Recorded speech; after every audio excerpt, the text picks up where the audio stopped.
오늘은 이제 컨트롤러 다음 서비스 영역을 할 건데요. 컨트롤러 짰고, 그 다음에 서비스 호출하고, 그 다음에 서비스에서 다시 DB 접근이 필요하면 이제 DAO. 정확히 DB는 아닙니다. 데이터 액세스 오브젝트예요. 그래서 여기 파일이 될 수도 있고, 메모리 뭐 캐시가 될 수도 있고, 여러 가지인데, 보통 DB를 연동하니까요. 그래서 DAO와 서비스는 다를까요? 같을까요? 같아요. 네. 같아요. 컨트롤러만 좀 다르고 서비스랑 DAO는 개념적으로는 똑같아요. 둘 다 똑같은데 그 레이어를 성격을 조금 더 나눈 거예요. 왜냐하면 DB에 접근하는 서비스니까 얘는 DAO 이렇게 좀 표현하는 거고요. 일반적으로 서비스라고 부르는 레이어는 비즈니스 로직을 다룹니다. 그래서 우리가 DB에서 A 갖고 오고 B 갖고 와서 뭐 가공해서 내어주기도 하고 이런 비즈니스 로직들은 다 서비스에 들어가고요. 지금 프레임워크로 좀 비교를 해드리자면 APP 패키지예요. APP. 비즈랑 APP 두 가지 패키지로 나눠져 있는데 컨트롤러는 액션, 그리고 서비스는 APP, 그리고 DAO가 비즈 이렇게 개념을 잡으시면 돼요. 그래서 가서 보시면 비즈는 거의 DB 연동하는 데 많이 쓰일 거고요. 뭐 꼭 그렇게 쓰진 않아도 됩니다. 근데 APP는 이 비즈 여러 개를 호출해서 뭐 가공하기도 하고 취합해서 다시 액션에 넘겨주기도 하고 이런 역할을 할 거예요. 그래서 그렇게 좀 개념 잡으시는데 이거 되게 안 되는 거라서 굳이 장표를 만들었어요. 어디 가서든 뭘 해보면 우리 지금 소스도 아마 그럴 건데 서비스 레이어에 그 웹의 요소가 들어가면 안 돼요. 그 레이어를 나누는 이유가 있습니다. 셋 다 자바잖아요. 자바인데 컨트롤러가 하는 역할은 웹에 대한 걸 처리해주기 위해서 앞에 있는 거예요. 채널로. 그렇기 때문에 여기서는 뭐 세션을 사용해도 좋고 리퀘스트 객체에서 헤더를 꺼내서 뭘 써도 좋은데 서비스로 막 리퀘스트 객체를 넘긴다든지 서비스로 세션 객체를 넘긴다든지 이런 일들이 우리 지금 현재 소스에 보면 굉장히 많을 겁니다. 레거시 소스에 보면. 그러니까 정확하게 레이어를 분리해서 그 사상을 만들었는데 그렇지 못하다는 뜻이에요. 예시입니다. 메일을 전송하는 샌드 메일 서비스라는 것이 존재하고요. 여기에 파라미터로 세션 객체를 가져오고 보낼 메시지 이렇게 두 가지를 설계했어요. 그러면 아까 제가 말씀드린 대로 사상의 룰에 위반되는 설계죠. 이렇게 되면은 웹을 쓸 때는 아무 문제가 없습니다. 웹을 쓸 때 아무 문제가 없는데 만약에 여기 메시지 이벤트 카프카를 붙이거나 우리가 배치를 짰어요. 배치해서 샌드 메일을 보내고 싶어요. 예를 들어서 걔는 앞에 웹이 아니기 때문에 세션이란 개념이 없어요. 그런 객체를 서비스 레이어에 설계를 해버리니 클라이언트는 그걸 만들어서 다시 보내줘야 돼요. 억지로 막 세션 객체를 만들어서 보내야 되는데 이거 되게 어색하기도 하고 앞뒤가 안 맞잖아요. 그래서 아래처럼 만약에 얘를 이제 풀어서 설계한다면 차라리 스트링 3개로 받는 거죠. 이 세션을 받을 게 아니라 샌더를 누구, 리시버를 누구 이런 식으로 자바의 포조 객체로 퓨어한 객체로 받는 거죠. 예시라서 이렇게 쓰긴 했는데 실제로는 DTO를 만들어서 많이 던질 겁니다. DTO는 뭐예요? 자바의 순수 객체죠. 그렇기 때문에 그렇게 던지는 것은 클라이언트 단위 뭐 스탠더론이 오든 메시지 이벤트가 오든 웹이 오든 상관이 없어요. 그래서 여러분들이 좀 실수하지 않고 이것도 나중에 뭐 집체 교육을 하긴 할 건데 항상 나옵니다. 항상 나와. 뭐 이렇게 해버리면 유연성이 떨어져 버리는 거예요. 그래서 컨트롤러에서 다 처리해라. 웹에 관련된 거. 뒤로 넘길 때는 자바의 순수 객체로 넘겨라. 풀어서 파라미터를 풀어도 좋고 DTO로 묶어서 보내도 좋고 거기까지만 좀 기억을 해주시면 좋습니다. 하물며 이게 세션을 넘긴다 하더라도 앞에가 우리가 세션을 쓰다가 요즘에는 토큰 많이 쓰거든요. 세션 안 쓰고 JWT 토큰 같은 걸로 설계를 바꿨어요. 그럼 이 부분 다 수정해야 돼요. 그러니까 영향도가 생기는 거예요. 우리가 디커플링 하기 위해서 이렇게 레이어를 나누어서 쓰기도 하는데 그런 부분들이 많이 유실되다 보니 이런 부분들은 좀 유의해서 쓰시면 좋습니다. 그리고 참고로 우리 넥스트 제네레이션 사업에서는 그 이벤트 중심으로 서로 통신을 많이 할 거라서 실제로 결정된 건 아니지만 거의 카프카를 쓰게 될 것 같거든요. 그러면 서로 지금 막 뭐 추출 끝났어요, JSP 호출하고 이렇게 하잖아요. 이게 아니고 여기다가 뭐 끝났어요 메시지가 떨어지면 가져다가 이제 이벤트 받아서 수신해서 시작하는 거거든요. 시스템끼리. 그러면은 뭐 저쪽 시스템이 무너져 있어도 상관이 없고 DB처럼 생각하시면 돼요. 공시 배포됐어요. 그럼 막 서로 막 찔러주잖아요. 뭐 그게 아니고 배포된 이벤트가 떨어지면 받아서 처리할 거예요. 그걸 각자. 뭐 일이 생겨도 그냥 추가로 개발하면 끝나요. 영향도가 없습니다. 그런 식으로 좀 설계 사상을 바꿔보려고 하는데 더더욱이 서비스 레벨이 이렇게 웹적인 요소가 들어가면 안 되겠죠. 그래서 그런 특성들은 앞에 있는 그 이제 입장 채널 그쪽에서 좀 대부분 특성들은 막아주시면 되고요. 그렇게 좀 설계를 하자라고 하고 시작하겠습니다. 서비스 패키지 밑에 우클릭해서 새로 만들기 Get Disclosure Content라는 서비스 인터페이스를 만들어 보십시오. 자, 서비스와 DAO부터는 인터페이스와 구현체 방식으로 설계가 돼 있어요. 일반적으로도. 실제 서비스의 메소드명과 안에 이제 나중에 코딩 구현체를 보시면 상관이 없습니다. 아무 상관이 없지만 이해하시기 쉽게 뭐겠습니까? 계시니까 뭔가 갖고 오네. 디스클로즈 공시의 내용을 갖고 오는데 PK인 공시 아이디를 하나 던지는 겁니다. 접수번호 같은 걸 하나 던져서 공시 내용을 뭔가 스트링으로 반환해주는 서비스가 되는 거죠. 그 뒷단에 DB에서 가져오든 그거는 중요하지 않아요. 컨트롤러나 이런 데 입장에서는 밖에서는 DAO는 직접 호출하지 않아요. 컨트롤러에서 DAO 직접 호출하지 말고 반드시 서비스 통해서만 호출을 하시는 게 좋습니다. 그러니 서비스의 명세는 굉장히 중요하죠. 읽었을 때 뭘 던지면 뭘 주겠네가 딱 식별이 되면 돼요.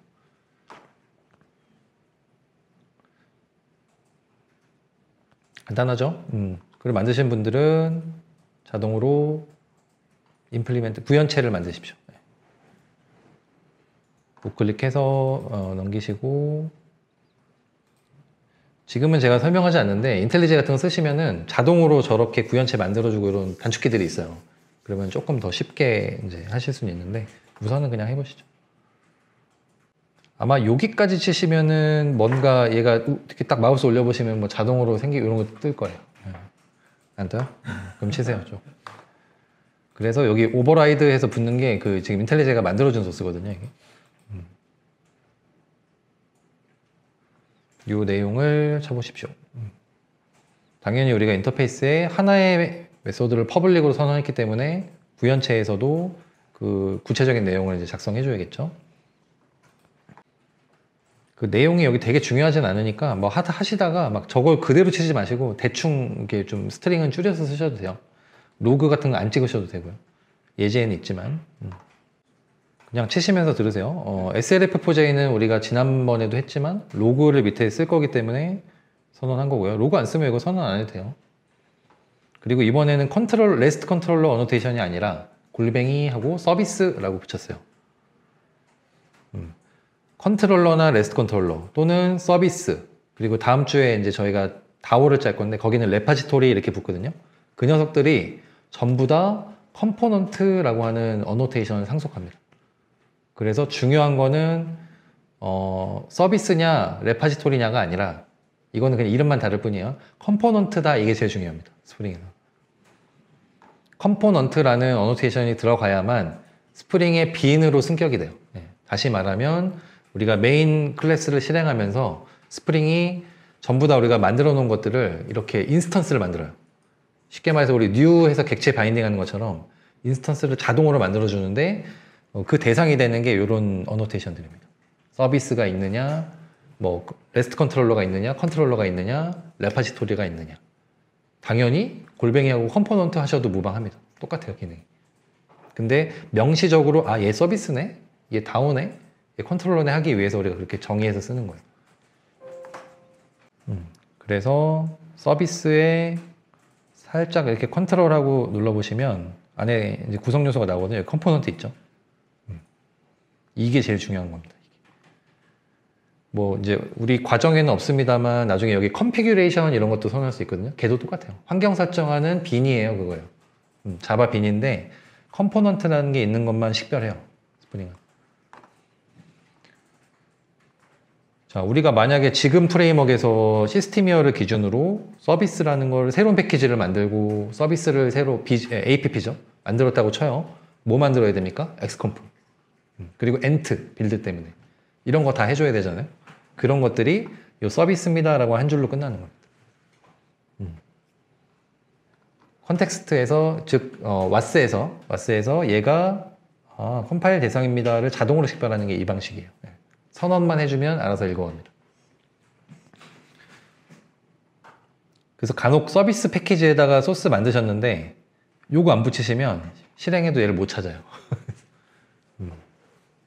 그러니 그거 중요한 부분이 될 거고요. 자, 그리고 또 하나 나오는 게 뭐 오버라이드는 중요하지 않습니다. 여기에 반은 지난주에 설명드렸다시피 그럼 얘가 뭐겠습니까? 앞에 오른쪽에다가 우리가 스트링을 줬기 때문에 얘는 자동으로 스트링이 되는 거예요. 그리고 전에 못 보던 녀석이 하나 등장했죠. 이 더블 커테이션 3개를 이렇게 앞뒤로 써주고 사이다가 뭘 넣으면 텍스트 블럭이라 그래요. 이거는 자바 14인가? 그때부터 나와요. 스트링을 우리 생각해 보시면 플러스 기호로 굉장히 복잡하게 조합해서 쓰잖아요. 그 방식이 아니고 텍스트 블럭은 제가 만약에 여기 지금 띄어쓰기 했죠. 그러면 밑에 엔터 딱 치면 이 줄에 딱 맞게 가요. 이런 식으로 우리가 뭔가 이거 딱 어디다 쓰면 좋을 것 같아요? SMS 보내기, 이메일 보내기 같은 걸 만들 때 스트링으로 막 조합해서 계행 주고 공백 주고 헷갈린단 말이에요. 이 블럭 사이에만 써주시면 그대로 계행도 먹고요. 그대로 띄어쓰기도 먹어요. 그래서 여기 라인이 살짝 가죠. 이렇게 녹색으로. 여기가 첫 들여쓰기가 된다는 뜻입니다. 그리고 중간에 플러스 기호를 또 없애기 위해 점 해서 포매티드 하면은 중괄호 안에 이렇게 바인딩 해줍니다. 아규먼트를. 보내는 이 뭐 A, 받는 사람 B. 그러니 이 바인딩된 값이 이 변수에 할당이 되겠죠. 제가 아마 교재에는 이 포매티드를 쓰진 않았는데 실제로 이런 식으로 여기다가 변수들을 주입해주면 됩니다. 마치 우리 로고 찍을 때 이렇게 했었죠. 그것처럼 JDK 버전을 올리면 이런 것들이 좀 편해져요. 지금 하는 방식에서 훨씬 개선이 되겠죠. 그러면 읽는 사람도 가독성이 좋아지고 나중에 코딩하는 사람도 유지보수 할 때 좋겠죠. 각 라인에 주석이 불가능합니다. 얘도 들어가요. 요 범주 안에, 요 더블 커테이션 3개, 요 범주 안에 있는 건 전부 다 스트링입니다. 이거를 텍스트 블럭이라고 한다. 근데 자바 8에서도 못 써요. 하여튼 14로 기억하는데 그 정도 돼야 쓰는 걸로 알고 있어요. 하여튼 그렇습니다. 일부러 썼어요. 그래서 별건 없지만 사실 뭐 DB에서 뭔가를 읽어서 반환해 주는 구조는 아니고 이렇게 하드코딩된 스트링을 그대로 반환해 주는 로직입니다. 서비스 단에서 뭐 이 중간에는 이제 비즈니스 로직이 돈다라고 가정해 보고요. 그래서 서비스는 이런 식으로 짠다. 그럼 당연히 서비스를 만들었으니까 컨트롤러에서 서비스를 호출을 해야겠죠. 거기에 대해서 이제 코딩을 해보겠습니다. 다시 컨트롤러 소스로 가시고요. 그러면 컨트롤러에서 A라는 서비스를 호출할 건데 얘를 인식을 해야 되잖아요. 뭐 new 해서 만들든. 근데 아까 말씀드렸다시피 컴포넌트라고 하는 어노테이션이 있으면 빈으로 등록이 된다 그랬어요. 스프링 안에서는 무조건 싱글톤으로 만들어져요. 객체가 하나라는 뜻이에요. 인스턴스가. 그래서 new 해서 선언해서 쓰는 게 아니고 있는 걸 가져와서 주입시켜서 쓰면 돼요. 그냥 불러와서. 그렇기 때문에 그걸 불러와 주는 소스가 이 부분인데 소스로 설명을 드리겠습니다. 컨트롤러 까지 가서 상단에 보시면 이 한 줄이 서비스를 쓰기 위한 불러내서 쓰기 위한 유일한 한 줄이에요. 여기서 중요한 건 파이널입니다. 이대로 한번 쳐보시죠. 지금 안 써져 있을 거니까. 프라이베이트 하고 파이널 선언해 주시고 디스클로저 서비스 그리고 디스클로저 서비스 소문자로. 아마 뭐 자동 완성 착 뜰 수도 있어요. 그러면 빨간 줄이 될 거예요. 지금 맞나요? 왜냐? 파이널로 선언됐기 때문에 반드시 선언할 때 주입을 해줘야 돼요. 근데 우리가 지금 뭔가 주입해주지 않고 선언만 하고 끝냈죠. 그래서 상단에 여러분들은 아마 required argument constructor라는 게 없을 겁니다. 요거를 좀 넣어주시죠. 있나요? 제가 주석에 이렇게 써놨죠. 이 의존성을 주입해주기 위해서 요 롬복을 씁니다. 아마 REQ 시작하면은 뭐 착 뜰 거예요. 이렇게. 이것도 롬복인데 참고로 이렇게 의존성 주입할 때는 3가지 정도가 있어요. all argument, 그죠? all argument constructor가 있고, no argument constructor가 있고, required argument constructor 이렇게 3가지 정도가 있는데 all과 no는 이해가 되시죠? all은 뭐겠습니까? 전체 멤버 필드를 다 선언하는 생성자, 그죠? no argument는 파라미터 없는 생성자.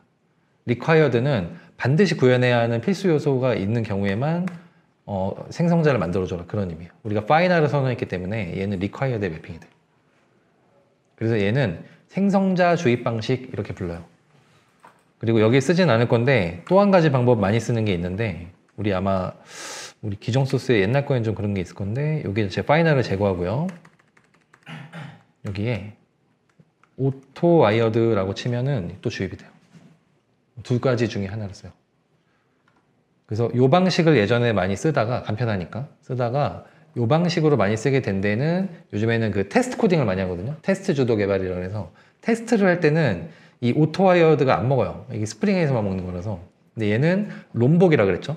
그러니까 컴파일하는 시점에 자동으로 생성자를 만들어주는 방식이기 때문에 생성자 주입 방식으로 쓰면 이 기능만 딱 테스트하기가 좋거든요. 그래서 오토 와이어드를 하나 위에 required 아규먼트로 파이널 선언에서 주입 하나 똑같습니다. 여기에 뭔가가 주입되는 것은 똑같기 때문에 문제가 없는데 필드에서는 요즘에 거의 이제 이쪽으로 통일이 됐어요. 그래서 이 방식으로 이해를 하시면 됩니다. 서비스를 만들든 나중에 서비스에서 다오를 호출하든 다 required argument constructor 선언해 주시고 파이널로 선언해서 이렇게 하면 끝납니다. 엑스컴프 과정이 생략된 거예요. 그렇게 이해하시면 돼요. 그러니 컨트롤러 소스 안에서 멤버 변수로 이 서비스 객체를 갖고 왔어요. 그럼 이젠 쓸 수 있겠죠? 그래서 컨트롤러를 하나 더 만들 건데 이게 그 말입니다. 그 말이고 자, 맨 밑에다 get 매핑 해가지고 API에 disclosure 다시 메시지라고 하는 URI를 하나 새로 빼겠습니다. 여기도 코딩 해보시는데 막 제가 로그.info로 스타트 엔드 찍고 이런 거 다 하지 마세요. 네. 이거 시간 아까우니까 이런 거 하지 마시고 가운데만 하겠습니다. 디스클로저 서비스 점이 중요하겠죠? 점 했을 때 우리 아까 만든 get disclosure content라고 하는 게 뜨는지 뭔가 내가 new 해서 이렇게 주입하지 않았는데 지금 된다는 거 그 부분을 좀 신경 쓰시면서 보시면 돼요. 이게 의존성 주입을 역전해서 이제 해준 제어의 역전 그런 표현입니다. 우리가 그 스트러치의 액션을 이용할 때는 그 컨트롤러 단, 액션 단에 그 메소드 명이 곧 매핑 룰이 되기 때문에 중요해요. 근데 그 스프링에서는 컨트롤러 짜실 때 이 메소드 명 아무것도 중요하지 않거든요. 클래스 안에서만 중복이 없으면 돼요. 다만 이제 로그 찍을 때 뭐 get 메시지 이런 게 나올 수 있으니까 로그 찍을 때는 앞에 보통 그 메소드 명을 찍는 경우가 많거든요. 그런 것들 때문에 너무 그 무의미하게만 짜지 마시고 중복만 없으면 됩니다. 실제로 URI 매핑은 상단에 있는 get 매핑 여기 리퀘스트 매핑 여기서 끝나기 때문에 이 메소드명으로 뭘 하진 않아요. 자, 그럼 한번 짜봤기 때문에 대충 예상이 되죠. 파라미터는 없고요. 반환형은 hello response DTO 저번에 했던 거. 근데 중간에 보시면 저번에는 제가 로컬 데이트 타임을 셋해 주는 게 빌더 패턴으로 있었는데 이번에 메시지 서비스에서 얻어온 그 메시지만 딱 찍어주죠. 그래서 빌더 패턴으로 얘기하고 싶었던 건 우리가 물론 2개짜리의 DTO를 생성했지만 100개짜리 필드를 만들었어요. 그러면은 100까지 100 곱하기 99 곱하기 그 경우의 수 그만큼의 생성자를 선언할 필요가 없다. 빌더 패턴이 그만큼 편리하다. 그 말을 하고 싶은 겁니다. 그래서 대부분 별일 없으면 빌더 패턴으로 DTO를 설계해서 쓰시면 좀 용이해요. 뭔가 작업할 때. 점만 해보면 무슨 필드가 있는지 안 찾아봐도 되니까. 그리고 마찬가지로 또 bar을 또 활용했죠. 얘 스트링이지만 bar 썼고, 그죠? DTO 객체지만 또 bar를 썼고. 그러면 오른쪽이 뭔가 바뀌어도 이 bar라는 구문은 이제 제가 변경할 필요가 없으니까 소스 수정량이 좀 줄긴 하죠. 그리고 또 하나가 ID에서 파라미터로 던질 때 제가 임의의 뭔가 스트링 그 접수번호 같은 건 던졌지만 옆에 이게 뭐다 파라미터 이런 식으로 좀 표기를 해주죠. 이런 부분들이 조금 편리합니다. 네. 특별한 건 없죠. 서비스 호출해서 얻어온 스트링을 변수에 담고 로그 한번 찍고 그것을 빌더 DTO 쪽에다가 빌더 패턴으로 메시지에 셋해주고 셋이 아닙니다. 생성자죠. 생성자를 잡아서 만들어주고 그걸 출력합니다. 자, 그러면은 결과를 보지 않았지만 우리가 알고 있죠. hello response DTO는 2개의 멤버 변수를 갖고 있는데 우리가 local date 타임이라고 하는 객체는 선언을 안 해줬어요. 그러면 이대로 찍으면 뭐가 나올까요? 메시지는 초기화를 해줬고 그냥 상상을 해보자고. 안 나올까요? 찍었을 때? 나오는데 널로 나와요. 널. 아무것도 안 해줬기 때문에 그냥 널로 초기화가 되는 겁니다. 그래서 되신 분들은 실행을 하셔서 스웨거로 가보십시오. 재밌는 거는 지금 저희가 컨트롤러 하나를 지금 추가했어요. get 메시지라는 컨트롤러 추가했고 스웨거 부분은 안 건드렸어요. 그죠? 지난주에도 잠깐 말씀드렸습니다만 별도로 막 그렇게 스웨거에 잡아주지 않아도 나옵니다. 근데 아마 영어로 나올 거예요. 한글로 이렇게 친절하게 뭔가 우리가 태그를 달지 않았기 때문에.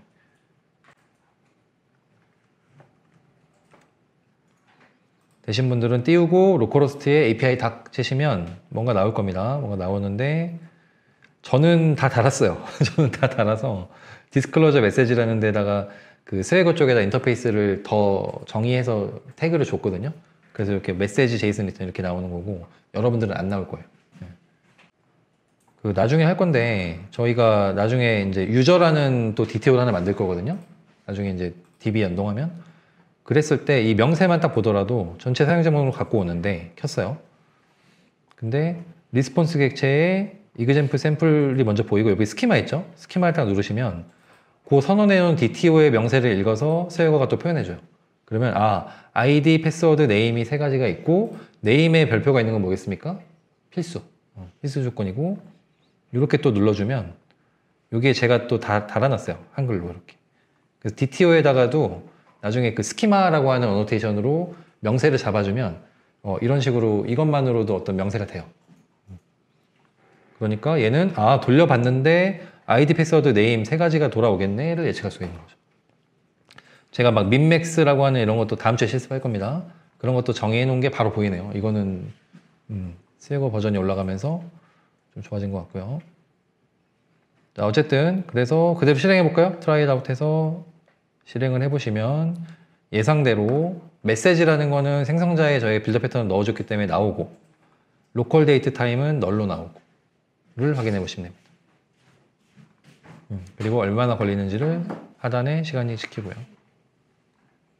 그죠? 뭐 이쪽은 그냥 로그만 시키는 거라서 별건 없고요. 그래서 이제 스웨거는 시간 날 때마다 이렇게 개발하실 때 같이 좀 코딩 해주시면 좋아요. 그래서 원래는 이걸 안 까먹으려면 이렇게 분리를 안 하면 좋긴 해요. 분리를 안 하면 여기 상단에 뭔가 막 있기 때문에 복사해서 쓰시기 때문에 어차피 뭔가를 해요. 근데 나중에 보다가 아차 영어로 나오네 그러면 이제 스웨거 들어가서 추가로 이렇게 선언해 주시거나 하게 되겠죠. 간단하게 뭐 이 정도만 이렇게 선언해 주셔도 됩니다.